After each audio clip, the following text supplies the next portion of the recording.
Watch Diary. I'm so excited to be here with you. My name is Ryan Snelling. Follow me on Twitter and Instagram, if Twitter still exists, at RewatchRyan. Also on Letterboxd.com/RewatchRyan. You know, Brando's on this episode. We have already recorded our portion. I had to hop off and go to the laundromat, so we called it quits. But I decided on the way to the laundromat that I wasn't done podcasting. I wanted to hop back on here and talk a little bit. Just me, myself, and I, and then we'll get into my fun and hilarious conversation with Brando.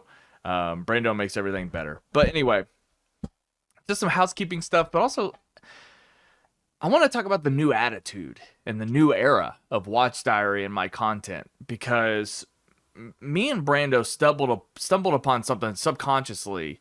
I feel like it's going to feel different moving forward. And I think I have a reason why.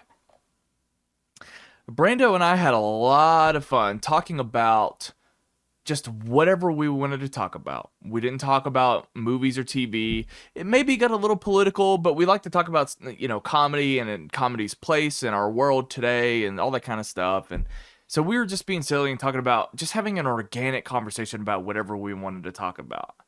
And I realized that I did it fearlessly. And a reason why is because I'm at the end of my current job.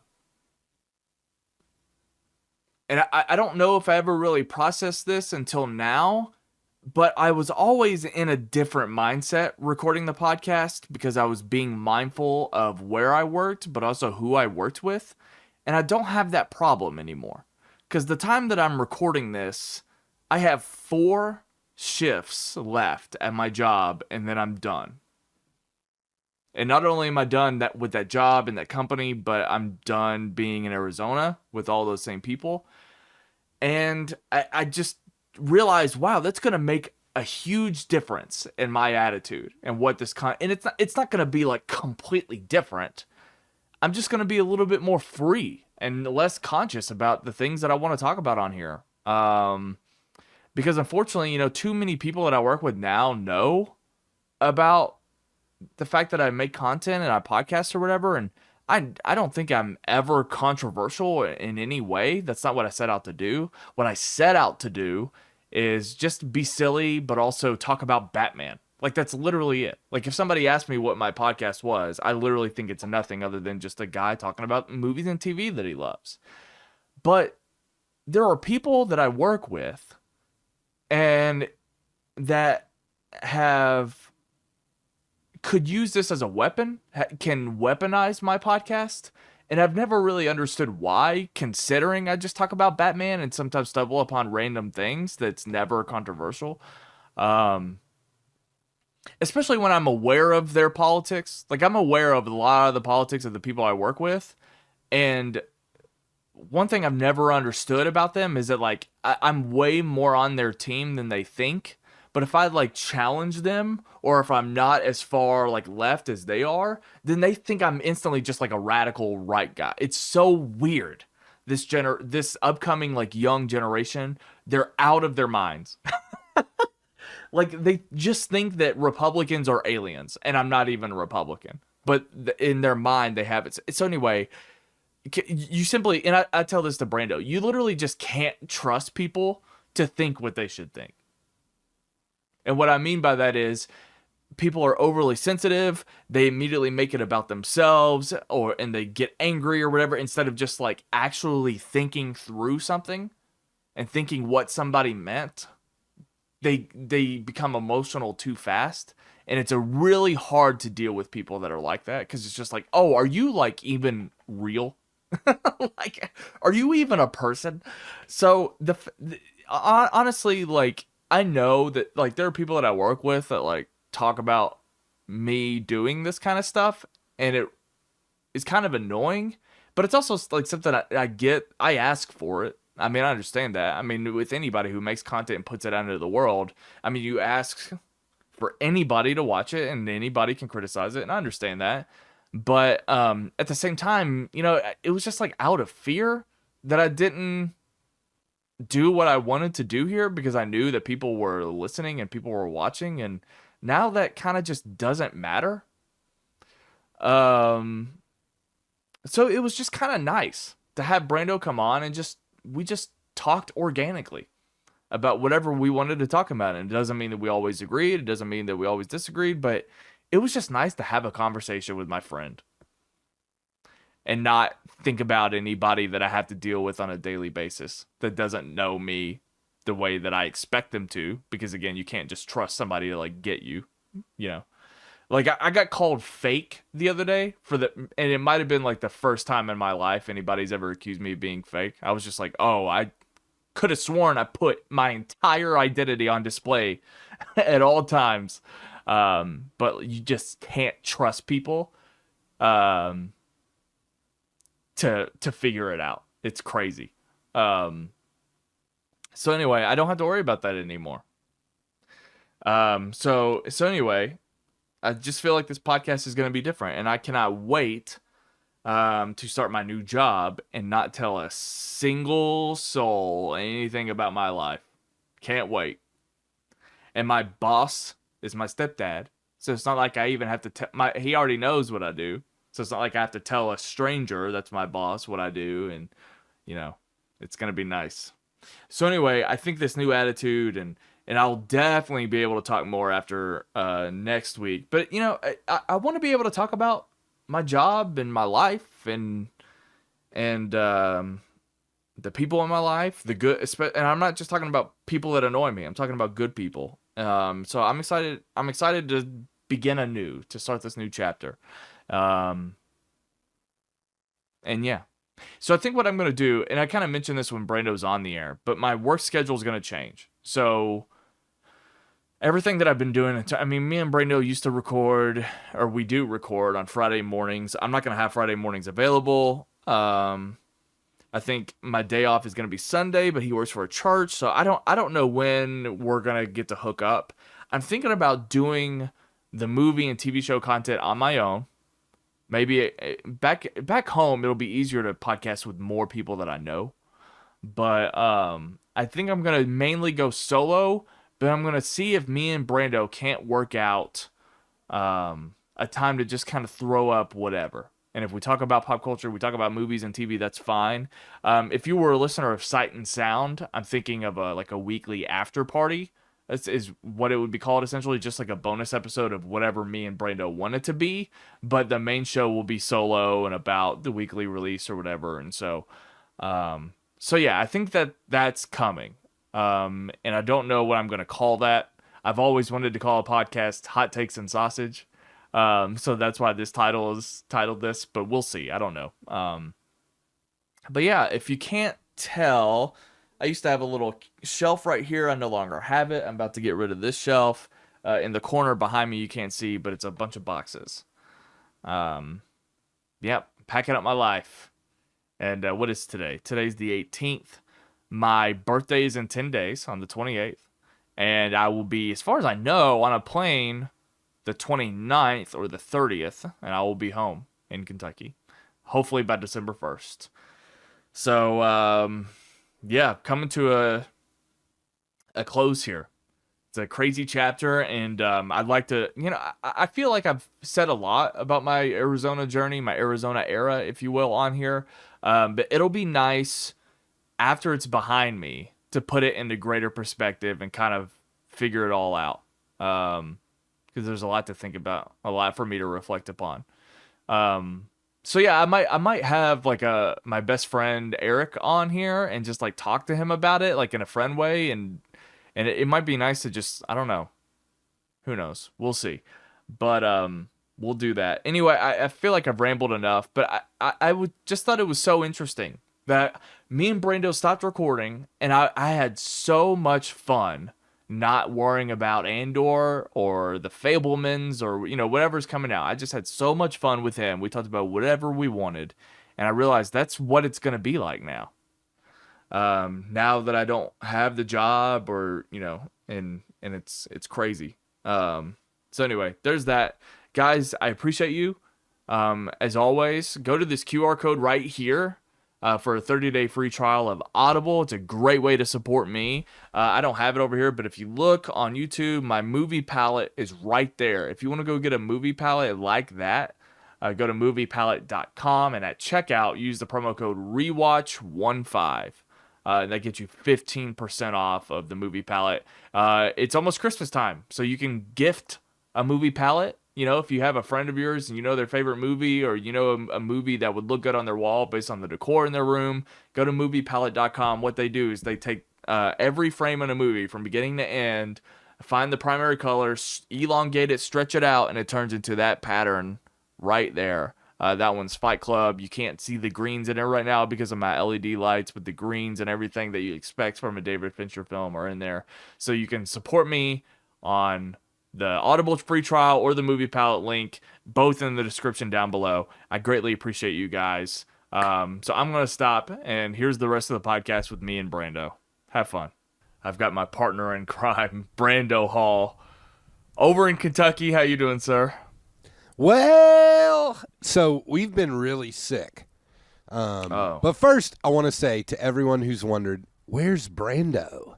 While listening to your last few podcasts, I'm right here. Daddy's always been here. No need to worry. So now you should have, if you put Brando's back in the title of this podcast, your listenership is going to triple. Yeah. So it'll go from like 200,000 to just over 1 million. Okay. So Ryan, I have so much to tell you. Okay. And I want to get your thoughts on so many things, too. First of all, are you feeling better? No, I feel terrible. That's the first thing. So we don't have the COVID. Okay. We don't have the flu, but we have something, and it's awful. So what that tells me is it's a new COVID. Because I got it Monday, and it has been awful, Ryan. I'm sorry. Lots of diarrhea, okay? Well, that was my morning, but... Yeah, mud butt. Which, for me, as someone who suffers with irritable bowel syndrome, it's a gamble on whether you're going to have the liquid poops or not. But it has been it's basically been throwing up from my butt. Yeah. Which is a great visual. You're all welcome. But we've also had fevers and just felt achy all over. This is probably what, I don't know. People who do heroin probably feel like this when they're not high. So why did you agree to podcast this morning? Because I'm a man of the people. I got to give them what they want. And, there's been a huge outpouring of people saying, where's Brando? Well, I'm feeling better today than I have in the past week. I hate to say that you're right, but I did have somebody at work ask me where Brando's been. Really? Yeah, they kind of did it as a joke. I feel like it was a friend of mine. I think she probably just listened to a few minutes of it and heard me mention that you weren't on the show, and she just kind of said it as a joke, oh, where's Brando been? Yeah, just to but make it's me still laugh. Incredible, and that will sustain me for this next month. That's good. Okay. So, Ryan, I really need to discuss something with you right now. All right, I'm ready. Okay. I've come to a shocking revelation for me. And it is apps are done. I thought about this. I was driving through after I dropped my kid off for school. I was driving through Sonic. Okay, because #health life. Yeah. And I was getting their breakfast toaster sandwich with bacon and add tomatoes. Okay, it's the perfect breakfast sandwich. But on their sign, it had a QR code for an app. The last thing I ever want to do is download another app. Right. When is the last time you downloaded an app? It was probably 2 or 3 days ago, and it was against my will. As I think what your point, it was against my will. So of all things, Top Golf. I am planning my going away party and want to have it at Top Golf, want to have some fun, and I go to make a reservation, and I already have opinions about their packages, their birthday packages, things like that.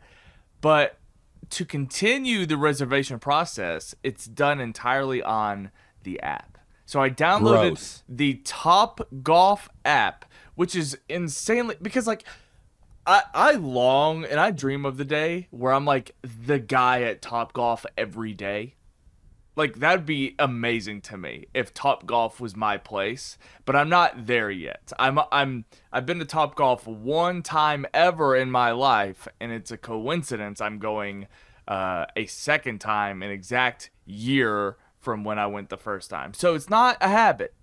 But the fact that I had to download the app to do this one singular experience is absurd to me. 1,000% correct. Yes. Apps are so annoying. Every place wants you to get one. I went to get my oil changed, and they have an app. Now, I'm sure that app will give you discounts and whatever, but here's the thing. No one wants to download another app. Right. When iPhones first came out, when space phones came out, people would get on them, and they would go. I used to go and check, like, free games, right? And I would download a few games. Now, for the most part, the games I have are the games I want. Right? There is no new game now. All that to say, like, an Instagram ad might get me, okay? It's happened before, once or twice. And I'll download the app thinking, oh, maybe this is a cool new game. Most of the times it isn't, and I play it exactly one time. I have a few games that I play, but other than that, so now churches think they need apps. No. Exactly. What I want to say to you is if you're a church out there listening, I'm a man of the Lord, okay? If you're a church out there. I work at a church. No one needs an app. Look, if you have a video you want someone to see, YouTube. If you can't get it on YouTube, guess what? A lot of churches are putting their shit on Apple TV. Or what? Like at my last church, is this supposed to be like a daily like Bible? Is it like a daily Bible verse thing, or is it an app so that they could stream their services to people at home? That and sermons, and then like promo videos and stuff. Why isn't that just YouTube? I know. That's what I'm trying to convince the world of with this thing. Now, my church doesn't have an app. They think they want one. They don't. And like I get it if your website, because a lot of church websites now like will come with an app as well, and they're linked. So whatever you put on your website, they automatically put on your app. Now that's fine. But here's the thing, if your app isn't stupid easy to navigate, right? If it doesn't give us exactly what the person wants, they're going to use it one time, right, and then it's going to undownload itself from their phone. Yeah. That's just what happens. So don't get an app. Make your website super friendly. If it comes free with the website, fine. But don't act like this is your main sticking point, because most of us don't want your app. We don't want your McDonald's app. We don't want all this stuff. Like, you'll go places and they'll be like, do you have the app? Like at McDonald's, they'll say that. Are you using your My Rewards today or whatever it is? You're like, no, because I'm a human being, normal. I can't believe that a church went straight to like needing an app instead of just like, hey, let's just do more stuff on Instagram. Or, hey, let's feed the poor. Let's stop hating gay people. Yeah, that's it. Yeah, and if you're listening to this and you go to a church that your church wouldn't marry two people of the same sex, and you think that it's silly that they won't do that, leave that church. Just leave it. Go. Now. You have my permission. Daddy Brando gives you permission. Leave your church. Okay. And let's talk more about apps that like are actually useful. Like my favorite app, it might be the one that I use for the laundromat. Honestly. Like it actually has a it actually has a utility to it. And it's useful to me, but this inferred convenience that a lot of like the fast food places now have with these apps. I mean, it goes back to, those coupon books. The idea that like, oh, buy this coupon book for $5 and you have all these coupons for all these places around town. Okay, so I have to pay $5 and then pay way more money at these places to save not very much money. Like it makes no sense. So and you got to carry it around. Yeah. So this inferred convenience that it's the guise of, hey, download this app, will help you save money when you come here anyway. No, that's not what's happening. You still have to pay more, and it's just annoying to me. And the fact, I have a friend of mine, the same friend who asked about where you've been. She has like apps for like every fast food place, and she just mobiles everywhere. I'll be on the phone with her and she'll just go through the Taco Bell drive-thru and say, I have a mobile order for blah blah blah. And I'm like, why? Because it's you order right there and the food's gonna be ready for you at the same time. Like, and if you think they're gonna make it ahead, they're not. Yeah. They're not. It's because crazy. There's 2 14-year-olds in there that are high who haven't slept all night because they have a terrible living situation, and they're not going to have your stuff ready. They're tired. Ease off. Okay? Or maybe the opposite. The opposite can happen where they make it way earlier and like what? And then it's cold. What if you got to go somewhere and then you just like bought food on purpose that may or may not have sat out, and it's like, what's the point? Like I mobile ordered this trusty. That's what I used to call it. Trusty Trenta cold brew. I mobile ordered this because I know off the dome how busy Starbucks is. And I also know that this doesn't go bad within minutes. So I'm like, I'll mobile order it, and then I'll just go inside and pick it up instead of waiting through the drive-thru. Now that I understand. But when downloading, you know what app nobody needs? The Little Caesars app. And I ordered Little Caesars 2 days ago. And you know how I did it? On the website. Because I'm not getting Little Caesars. You can't have my information. And unless I'm coming to pick it up, you ain't getting it, okay? So here are the most recent apps I have downloaded. And it's mostly because I've had to, okay? Yeah. Nationwide Insurance. Okay. Etsy. Yeah, that's whatever. Okay, here's the thing. The Louisville Zoo. I don't need an app to tell me where the gorillas are. Okay? That's why they have those big signs in the park. Unless your app is going to tell me exactly who, like, I can face ID the gorillas and you can give me backstories of what they had for breakfast, I don't need an app for the zoo. Also, let's see here. A game called Survivor.io, which I am addicted to. And that was from an Instagram ad. Good job, Instagram. You got me. And then the last one, and this leads me into another topic, is the Starry AI app. Have you ever heard of this app? No clue what it is. So it's one of those apps, or it's also for websites, but it's where you can like type in a prompt and an AI will draw it. Mm-hmm.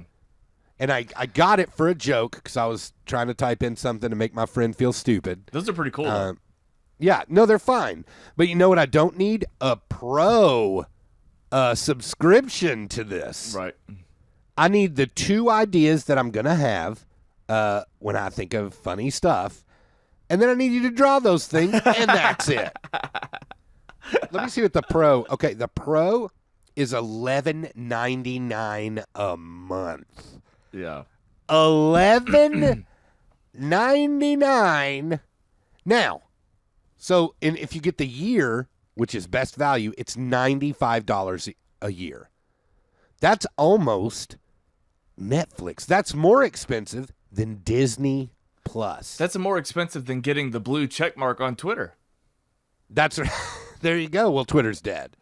But yeah, we just don't need that stuff. And the AI things, everyone needs to calm down. They act like there's an actual computer like in iRobot drawing these things. No, that's not what's happening. They're throwing a filter on all this cool stuff, right? Like, yeah, it's a little cool, but calm down. Let me ask you this, Brando. See how well you know me. Do I or have I paid the Twitter Blue subscription to get a blue check mark on Twitter? 1,000% you have. That's correct. I have. Do you have it? Oh, 100%. Yeah. I got it day one. And let me tell you, I know the criticisms. I get the criticisms 100%. Here's my thought process. I want a blue check mark because once they said that people with blue check marks, their tweets take priority, I was like, oh, well, that's good because I don't want I want to build a brand. I'm not really rewatch Ryan on Twitter. It's mostly just YouTube, but and Instagram. But I want to maintain the presence that I have, and yeah, we'll see. But also, I thought based on how much of a shit show Twitter's been, I was like, this is a window of time that I have to get a blue check mark before they figure it out and then make some sort of addendum to it or change it or whatever, and then you can't get this back. So I was like, what I'm going to do is go on and do this, and then maybe in like a couple of weeks, Elon Musk is going to ruin something and decide it was a bad idea, and they're going to close the doors forever. But I will have been there. Unpopular opinion. I like Elon Musk, okay? I am not ready to throw him out the way a lot of my contemporaries are. I mean, maybe you don't know the latest, and by latest, I mean last night. He locked all the remaining Twitter employees out of the headquarters for no apparent reason, so like their badges wouldn't work. And I'm pretty sure 75% of Twitter is they either like quit or something. I might be throwing out bro science, but I mean it like literally, yeah, I'm fine with that. Literally Twitter could not exist in a week, and I love it. No hyperbole. And honestly, if that does happen, I'm down. I'm not going to lie. I'm not going to lie. I think it would really heal this nation if Twitter didn't exist. Here's the thing. Okay, really unpopular opinion coming. I liked seeing what Donald Trump thought. Okay, I could see I'm that. I'm not going to Truth, Justice, or Parler or any of those weird I'm not a conservative. Let me just throw that out there. But I'm not throwing because I've seen a bunch of people be like, "Oh, Elon Musk is stupid." Yeah, it's like, honey, stop. You're making yourself look dumb. Is Elon Musk a troll? 1,000%. Okay, yeah. He likes to troll, but he's a brilliant man. He knows what he's doing, and because people act like, "Oh, he didn't even think about how Twitter would respond to his demands and stuff." Yes, he did. He knows what's happening. I stopped using Twitter because I don't know if it was my algorithm or what, but my Twitter became not the left, but the far left. And like almost so far left that they're actually right, but they wanted to curb people's speech. Not for that. Right. I liked seeing what Donald Trump said. I think it's way more dangerous not knowing what he's going to do, not knowing what he thinks. I agree. Yeah. And that's not to say that he didn't say things that pissed me off or whatever, but at least, and just his personality in general, like Donald Trump, I think if he didn't have Twitter, we would still know a lot about what he thought. Just sure. He couldn't keep his mouth shut. But the fact that 100%. Now, I agree with you. I also think he has some very dangerous speech. I'm not trying to say that of course. His stuff on January 6th almost cost people, many lives. Of course. But at the same time, yes, you take away it's your business. You can do what you want. I respect that too. Right. But if you're going to do that, you have to be consistent, number one. And number two, I think it's a good thing. Like, you know how a bunch of college campuses were trying to keep people like Ben Shapiro or Jordan Peterson from I don't like either of those guys. I think both those guys are garbage. But I think that they should be allowed to have speeches on campus. And then you know what that does is it highlights who those people are. It tells you, like, the people who would buy into something, to people like Jordan Peterson or Candace Owens or whoever, then you know who they are. They're identifying themselves. Right. And that just, like, visibility doesn't mean agreement. Do you know what I mean? Like, just having them there, yes, it's controversial. And you know what? College campuses should be hearing controversial things. Should it be safe for people? Yes. But someone speaking on your campus that you disagree with, even if they hate you for who you are in a, like, LGBTQ sense, like, all it does is identify. People can't hide anymore. People hiding their opinions was the bad thing.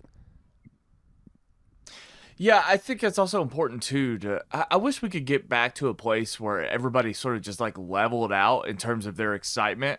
And I think, and again, I was kind of joking, but also at the same time, I think Twitter, I want to go back to a time where people just like listen to each other's opinions, just not to agree, but just to know what the other side is. Yeah. So, like, because there's been times that, like, me and Jay used to talk about on Sight and Sound when I would have, like, Steven Crowder moments and I would just watch his videos. But it was because I wanted to hear debate. I wanted to hear thought. And I wanted to sort of just iron out all of my own opinions. And that's when the Andrew Tate stuff was happening like a month or so ago. And he did like his Piers Morgan interview, obviously with Kanye and everything. And I mean, I would watch all of those interviews and I watched a lot of those videos, like just to know what they were saying and what they were thinking. Instead of just, reading a hashtag on Twitter that Andrew Tate has been, removed from social media for this take, blah, blah, blah. I actually wanted to hear it said out of his mouth. So I said the context, but also really knew what I thought.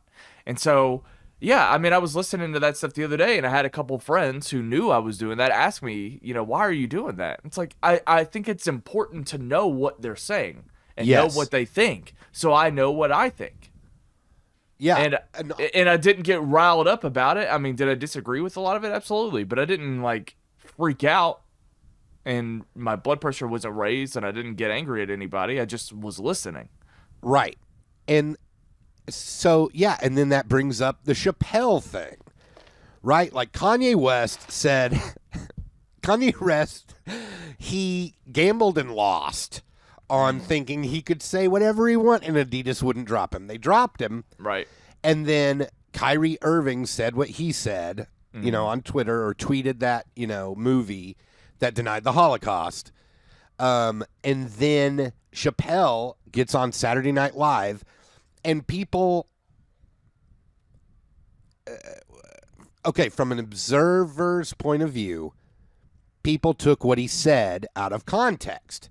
He was making a point, and he made some jokes. Right. Right?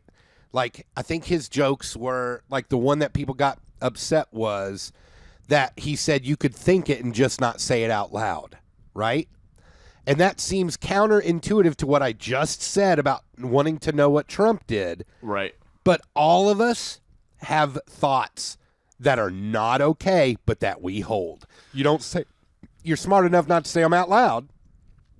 But all of us think certain things that if everyone knew what we thought about everything, we'd be canceled. Right? Whether it's a single person that you just don't like or, whatever. I'm not saying like any of the big stuff, but I'm saying like if you don't like, for example, if you think AOC is hot, a bit sure. If you think, and the things that you would like to do to her, sure. Those are your words, not mine. You get canceled because then you're sexist and you're whatever. So I'm not saying any of that. Hear me. I'm not saying that was Ryan. Ryan is a degenerate. But I'm just saying, like, I was going to say if you think she's a bit chaotic sometimes, or, if you think that, I don't know, if you have opinions on critical race theory. I don't personally. But if you did, you can't say those things and people not automatically assume things about you. So those are the kinds of things I'm talking about. So people are all up in arms over Chappelle. So I watched it. I went and I was like, well, I'm not going to stay up late on Saturday night because I'm a man of the Lord, but I'll watch it on YouTube, not an app. I didn't go to the Saturday Night Live app because hopefully they don't have one. I'm sure they do, but you don't need one. Guess where I went? I went to YouTube because it's already on my phone, and that's where I go to watch videos. So I pull it up. I watch the whole thing, and I just think Dave Chappelle is one of the most brilliant comedians of all time. He's the GOAT. I think he's my number one. And he got in trouble with the trans community, whom I vehemently support. I love the trans community. I want to support them. They deserve to live, all that stuff. Right. And have happiness, not just live. But I thought when I watched him, I was like, yeah, he probably stepped over a few lines, okay? But I'm not throwing him out because of this. And also, I reject the notion that the trans community is off limits in terms of stand-up comedy. No, everything's on limits. I think there's I think there's overall, maybe not even rules, but overall guidelines, overall ideas that I agree. Like, what I will say is that I appreciate a comedian that can operate within a box, right? So if the walls are closing in because people are finding that certain jokes are like, it's almost like filmmaking. Like, if you're a filmmaker and your budget's only $10 million, you don't have the luxuries of a $200 million production with green screen and VFX, blah, blah, blah. You put yourself in a creative box. Those limitations sometimes bring out brilliance. Right. So the same idea to a comedian. So if Steven Soderbergh. So if a comedian in his head is like, okay, I want to not disrespect these people. I don't want to punch down. I don't want to do this, blah, blah, blah, blah, blah. And then outgrows a plant where he's respectful and can bring a whole bunch of people together based on certain jokes. I appreciate that a lot.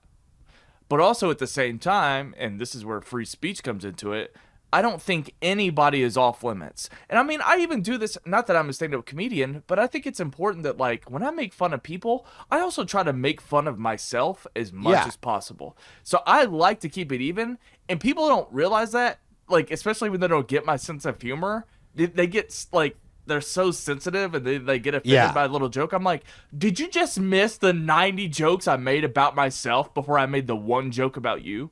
That kind of stuff drives me crazy. But I think it's important to know everybody should be on an even keel. So if it's everybody's on the same page with the same limitations, sure. Or no limitations, go punch everywhere. Yeah. So I think that's important. So, like, I would reject if I listened to a stand-up comedian and they had an hour special filled with transgender jokes. I would reject that. Yeah. And Chappelle, just my personal taste, because he spent a lot of time on it, I reject that. I wish it was a little bit more creative and more fluid in that way. But yeah.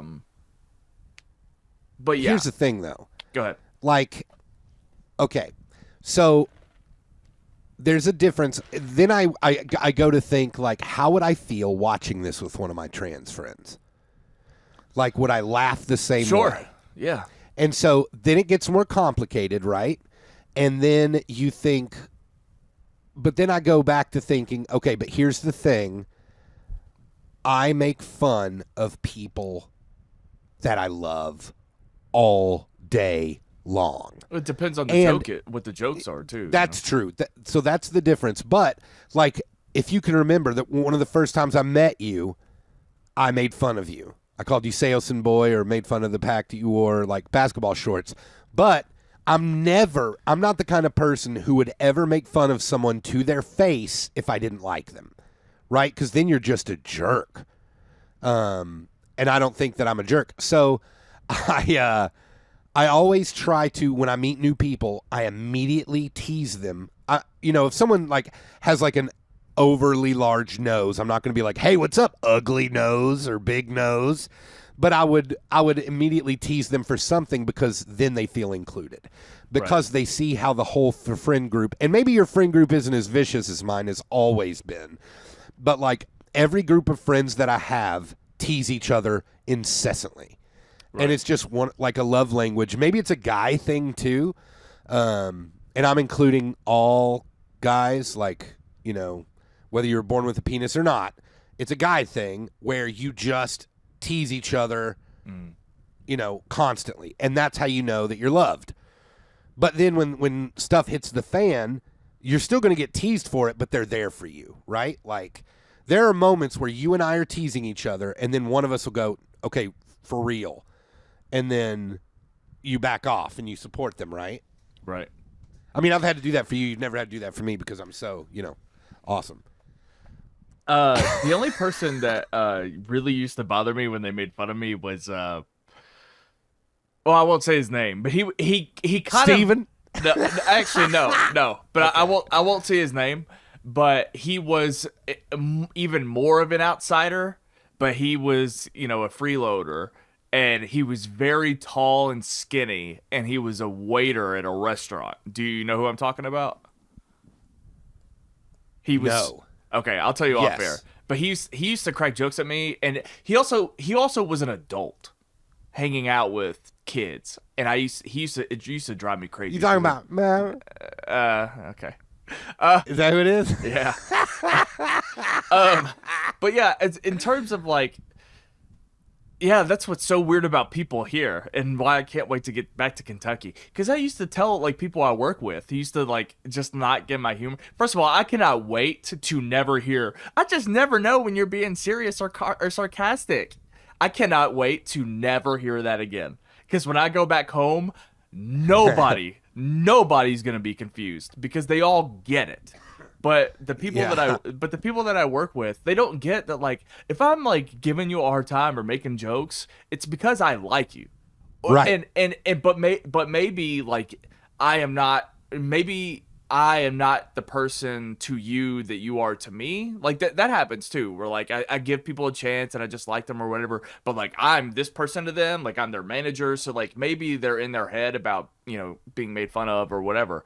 But you can't trust people to just not get upset. And it's crazy to me because the people that like get upset about like if I rib or make fun of them, like they get sensitive and I'm just like, don't you realize that like I'm picking on you and like we're like friendly? Like, did you forget all the times we were friendly? And can you not put it together that like we have this relationship, but like I don't make fun of this person? Like, so can you like process like, oh, it's because he thinks I could take it, or it's because he's just trying to have fun, not like trying to be mean spirited? I mean, that's the thing that drives me crazy about, and I can't believe I'm about to use this phrase, young people. like getting angry is a choice. It really is. Yeah. It really is. Because it's also like we sound like two white guys complaining. Good.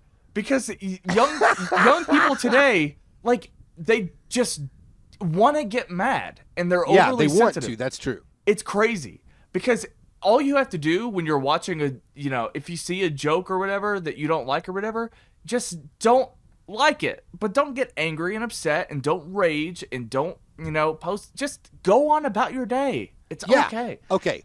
I'm diabetic. Okay. People make fun, and it's okay. People make fun of diabetics, right? All the time, or they say, "Oh, I better not eat this cheeseburger. I'm gonna get diabetes." And you know how many times that's hurt my feelings, even though it's entirely plausible and most likely that this disease will kill me, right? Eventually. Not now, it's controlled or whatever. But, like, as I get older, that's probably what's going to be the reason. Now, does that hurt my feelings personally? No. Does it hurt some diabetics' feelings? You better believe it. But we've decided as a culture, at least so far, that that's okay. Now, if I had cancer jokes would always, well, they might not. But I have a friend whose mom passed away from AIDS. Okay? Now, AIDS jokes do not make them laugh. They're hurt by them. Now, that's, I think, and that makes sense to me, right? However, like, I don't think just because it hurts my friend's feelings that AIDS jokes should be gone, right? And for the most parts, they are. There'll be a few, like, edgy comedians like Jesselnick or something that will still go there. And they might even say the N-word, which I would never say, right, personally. But I don't think you should be fined from the government for saying anything. Like, I don't think you shouldn't be allowed to say anything. I think you shouldn't say things. Right? I'm not going to say the N-word, not even if I'm joking. Absolutely. I'm not going to say the F word, even if I'm joking. Right? I used to say it, growing up. A lot of us did, and it's sad that we did. But we didn't know better, and when we did know better, we did better. So, I think that there are some things that I would personally choose not to do. And I think the thing we use is our voices or lack of attendance to be voices for what we like and what we don't like. Let our dollars, decide those things rather than have the government come in and tell us what we can and can't say. Because then all it does is make people hide and get better at hiding. Right. Anyway, lots of fun on this podcast. I mean, so many people have already turned it off based on what we've said. So what's crazy is I was debating on between two titles. Silly Geese Time and That's It, or Hot Takes and Sausage. And I think we're more into the Hot Takes and Sausage camp this and time Brando's around. back. But that's all right. Brando's back. Eyes. Brando's back is a Jay Williams type title. If Jay Williams was hosting this podcast, he'd put Brando's back, but that's not me. Okay. Let's take a break.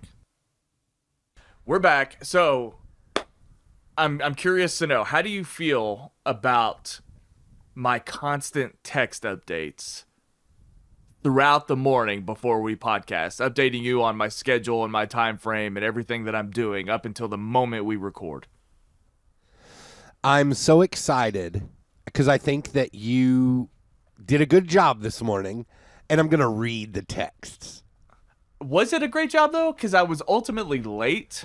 I know that's right. That's sort of like a different thing, but I'm talking about how at least I keep you in the loop as to where I'm at. I'm going to read it, and then I'm going to give you my thoughts on what they were with the text that I received. All right, go for it. Okay, first one.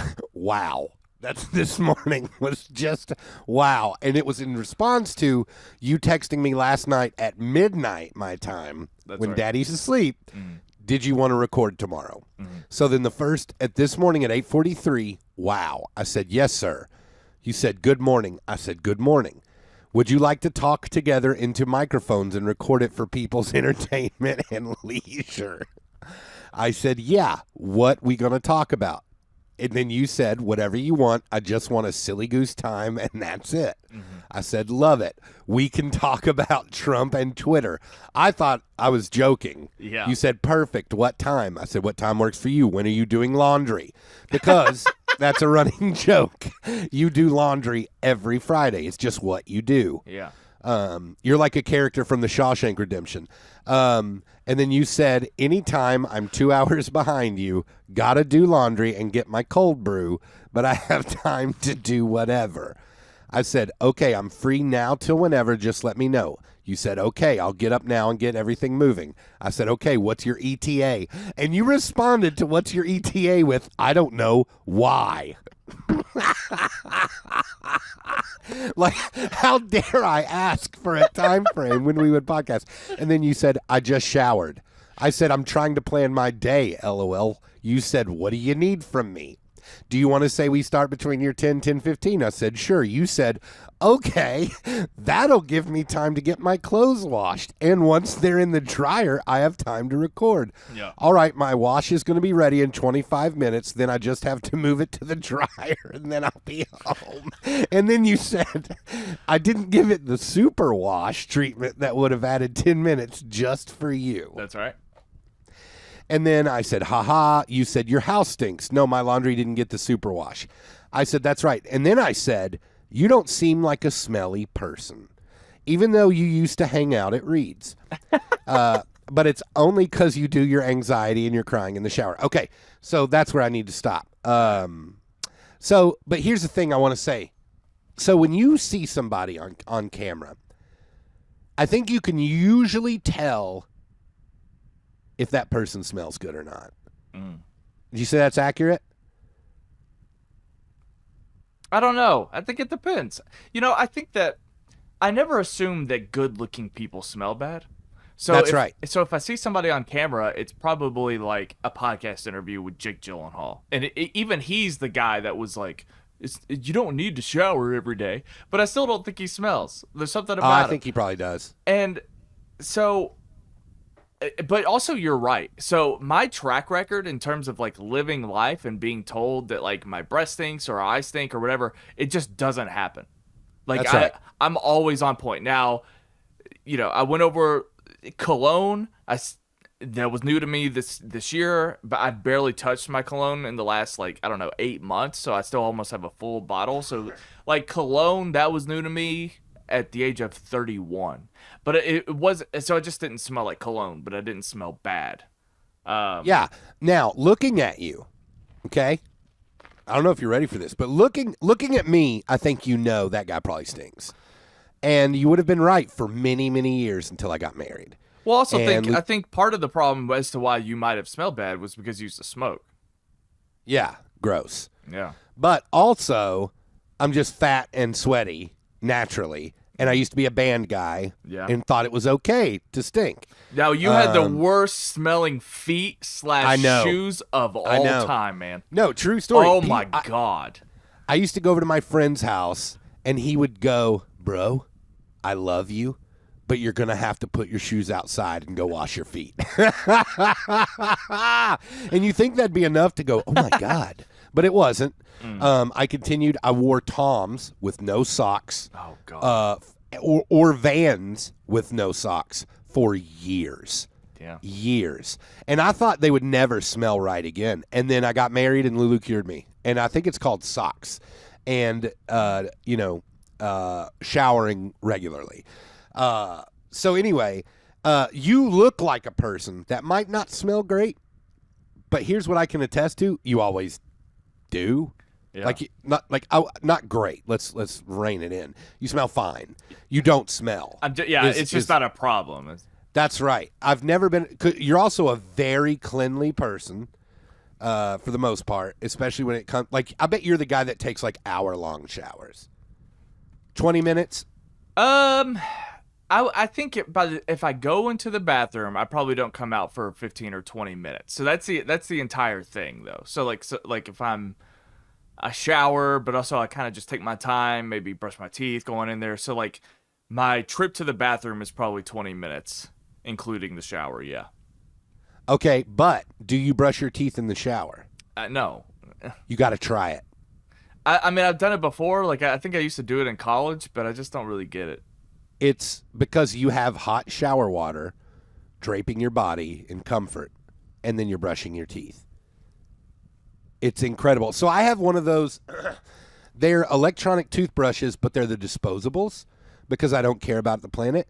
And so they vibrate, and then they eventually die, and then that's when time for a new toothbrush anyway. And so that's what I do, and I brush them in the shower, except for my family is weird. They brush their teeth at the mirror bathroom sink, which is where most people do it. But you're all wrong. Because there's no hot water cascading you in comfort and joy. And so they move the toothpaste. I mean, this is Kramer. When he just decides to live his entire life in the shower. Yeah. And he's cooking dinner and That's right. Washing clothes. It is incredible feeling. If you've never done it, try it. Let us know. Maybe this will help us get a Quip sponsorship. Or something like that. I tell you what, I tried to do Quip, but the replacement heads, that was like a COVID casualty with the what's the phrase that we learned because of COVID? Shipping and handling. it's in terms of shipping. It's not shipping and handling, but like Shipling. ship lanes. Whatever it was, whatever the term was with problems getting shit across the world. Yeah. Um, and the heads were a casualty of that. So Got you. I had to go back to toothbrushes. So yeah. Do you shave your head in the shower? No, I use a electric razor, and I just take. Oh, you just buzz it? Yeah, because I don't shave it to the skin. So I got did that one of those. I did that a couple times, and I just cut my head up. Yeah. So my wife got me one of those palm shavers, like the kind that have multiple blades, and they're electric, but they're like water resistant or proof, and it like fits in your open hand through your fingers, kind of like a pop socket. And then you just shave your head with that. And it was the best purchase. It's probably the best gift I've ever received, minus my children and my personal relationship with my Lord and Savior Jesus Christ. But other than that, it's this head shaver because I use it twice a week, and it keeps me looking so fresh and so clean. Because I can go Dr. Phil within like a week. So can you do that in the shower? Yes, that's only where I do it. So, okay. And do you leave it in the shower when you're done, like around all the moisture, and it doesn't rust or anything? Well, there's a little cap for it that I put the cap on. So it doesn't rust, even though it's moist. Like you don't like. I mean, it probably will. So it's not a nice one, right? It's from Amazon. Little, little children's hands making it in foreign countries. But it's the like, I don't know what it is. The like coating on it is starting to come off on some of the parts, and it's just like that part's gross of it, but it's probably due to moisture. Most people probably keep theirs out of the shower. I keep mine in the shower, but they're only $35. So if I have to buy one a year, I'm not like, so what? I might try this out because I'm looking for a more convenient way. Because I do have a tendency to get lazy. Like, I probably should, just to appear normal, I probably should buzz my head at least once a week. But sometimes I get... Do you manscape? Yeah. Well, also, that's the reason why I was asking about the rust, is because I have a back blade. And those blades, I keep it in the shower, and I hang it on my shower caddy, but it still rusts because it's trapped in a pocket of moisture. And so I have to replace the blades. And also, but I mean, I have a roommate, so I'm not just gonna leave my gross back blade laying out in the bathroom. So that's why I keep it in the shower, like at least. You guys only have one bathroom? Yeah. Oh no, I couldn't do that. So anyway, so that's why I was wondering about the head thing. So I don't know, I might get one just so I can always have the same consistent look. Yeah. But I asked some female friends about what they thought, because I had like shaved. I usually keep a beard like this, but I had shaved like pretty close, like that's a neared. I had a stubble, and I had shaved my head, and I was like, "What do you think? Should I just always look like this?" And they were like, "Yeah, definitely. It's a much cleaner look." And I was like, "Do I just look raggedy? Like, yeah, if you I didn't don't know that? No." I thought with my advanced fashion and everything that I looked a whole lot better than I used to. My new frame. If you let your hair grow out, you'd look like Justin Vernon. Which that's the one person.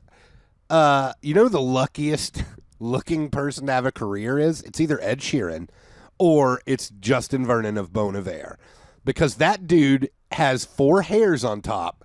And he lets it do what it wants.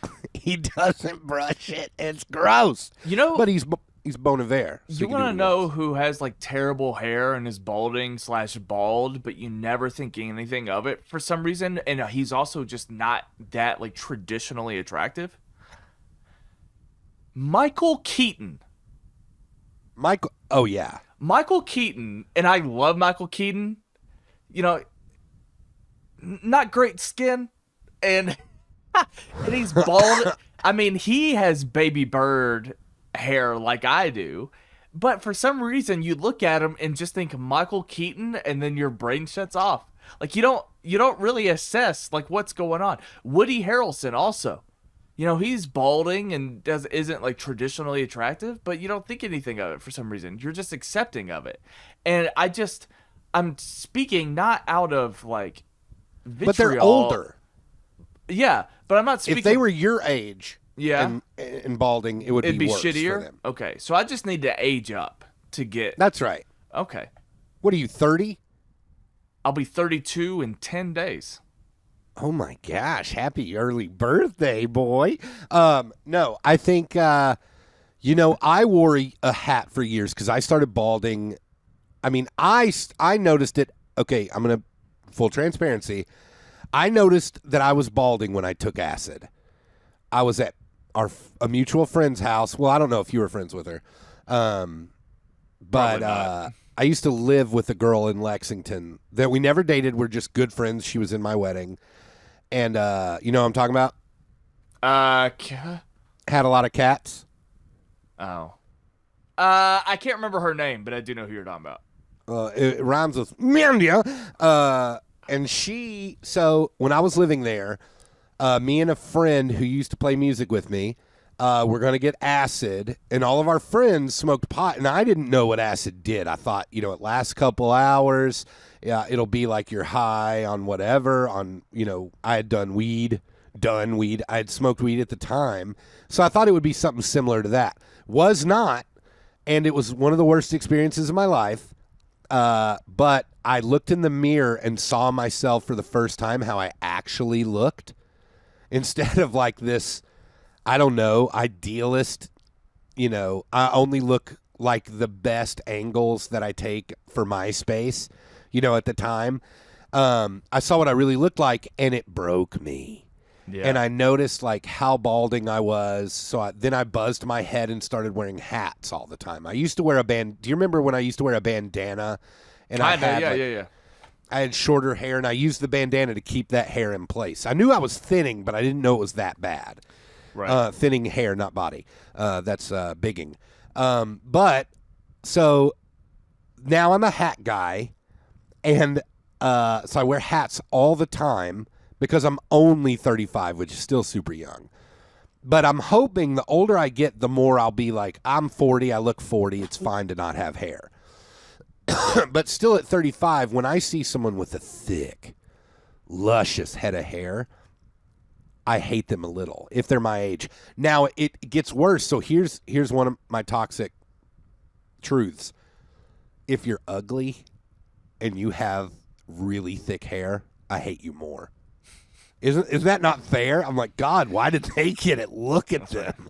But most people think that about me. Go ahead. I don't realize what I look like until I stand next to the rest of Brave the Storm, and then I'm like, oh, that's what I look like, because I'm easily the worst looking in the band, Brave the Storm. I don't think that's true. I think it is true, but here's what I'll say. Everything that you just said about yourself, I feel that way about my teeth.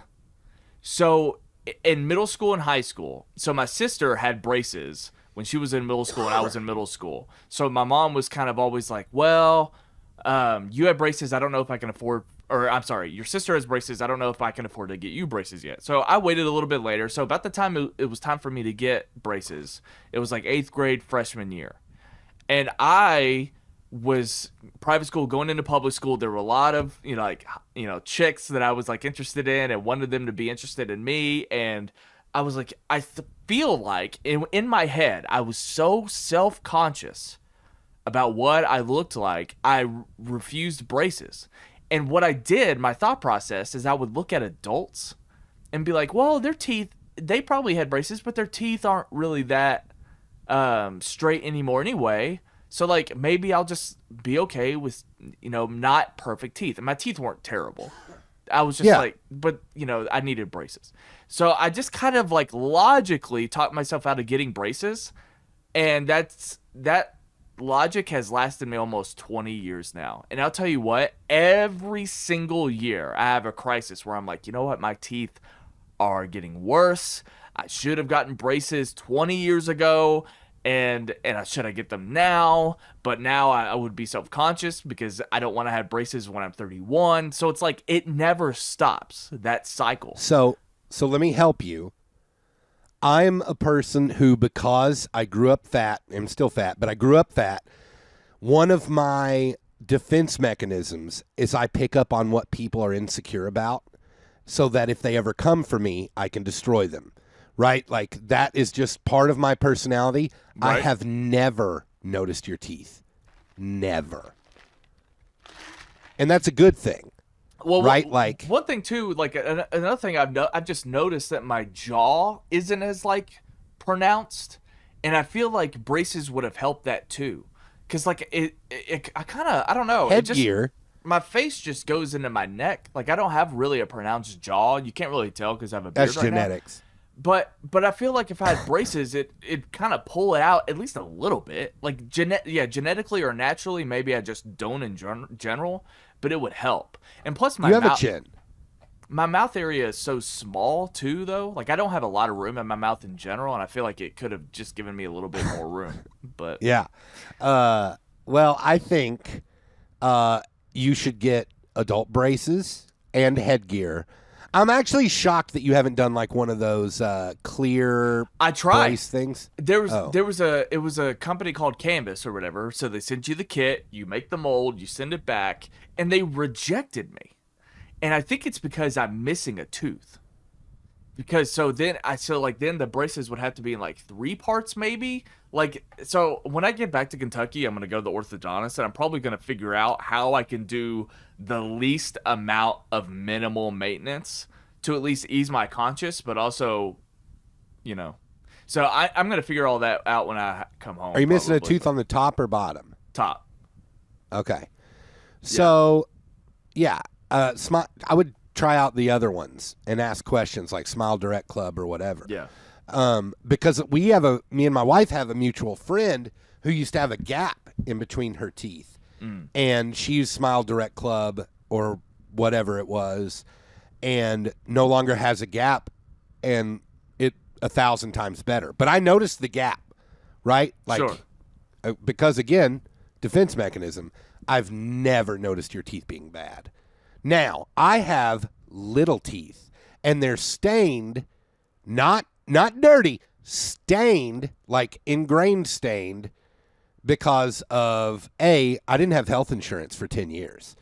And so from like 18 to longer, I don't think I didn't go to the dentist for 10 years because I couldn't afford it. And so like my teeth aren't as white as I would like them to be, right? And I have a few like decay, like where tooth decay started and then stopped because of some of the antibiotics and stuff that I used and whatever. So I'm really self-conscious about my teeth, but I've never noticed yours being bad. And I know that people have noticed mine being bad because I've had people say things. All right. Are you trying to think? No, I have a proposal, and it's okay either way. I have to go pick up my laundry. Of course you do. So it's up to you. We stop here, or you can give me 5 minutes, and we can continue. Where is your laundromat? Is it that close? It's a block down the road. I literally just have to dump it in my hamper, and I can come right back. Okay. You know what? We've been doing this for what, an hour now? Probably. Let's just call it. All right, we'll call it. That's it. Brando, I love you. I love you. So, I don't know what's in store for us. A sad note is that because I'm moving to Kentucky, yes, we will be together in person, but I don't have this Friday podcast thing open to me anymore. Yeah. So I have no idea if we're ever going to podcast together again. Yeah, I'm sure we will. But we'll figure that part out. Next week is the week that I move, but I'm definitely seeing Glass Onion in theaters, the Knives Out sequel, and I'm very excited about that. I'm trying to see The Fabelmans before I move as well, because it's my most anticipated movie of the rest of the year. Paul Dano. And that's right. But the tickets are weird. I can't buy tickets and it comes out next week, so I don't know what the hell is going on. But I'll figure that part out, and then that'll be the last podcast, and then I'm gonna move, and yeah. So there's that. Awesome. Brando, what's your Mastodon handle? Have you heard about Mastodon? That's the new social media. Is it? Yeah. Great band. You can find me on Instagram at Brando Big Mouth. All right, guys. Why am I taking a drink right now? Let me sign off. Thank you so much. I'm going to the library, Matt. I'll see you on the next one. Bye-bye.